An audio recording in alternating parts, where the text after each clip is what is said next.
কোটা সংস্কার আন্দোলন। জি, Dhaka college Islamic studies 4th year, science lab মোড় থেকে, এই বাটার সিগন্যাল থেকে। গতকালকে সন্ধ্যার পরে বাদ মাগরিব বাসায় যাচ্ছিলাম আমরা নিউ মার্কেট থেকে, ওই সময় গ্রেফতার করে নিয়ে গেছে পুলিশ। এবং হচ্ছে থানায় অকথ্য নির্যাতন করা হয়েছে আমাদের উপরে, সারা রাত খাবার দেওয়া হয় নাই, না খেয়ে রাখা হয়েছে। এখন আবার রিমান্ড শুনানির জন্য আদালতে উঠানো হচ্ছে। আমার নাম তাওহিদুল ইসলাম, শাহজাহান বীর।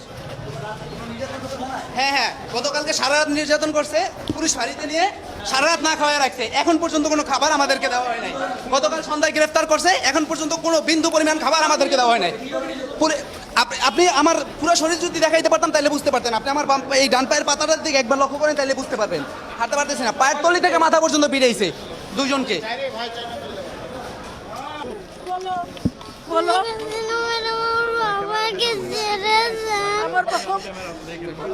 বাবাকে দেখে থাকতে পারি না, বলো। বাবাকে দেখে থাকতে পারি না।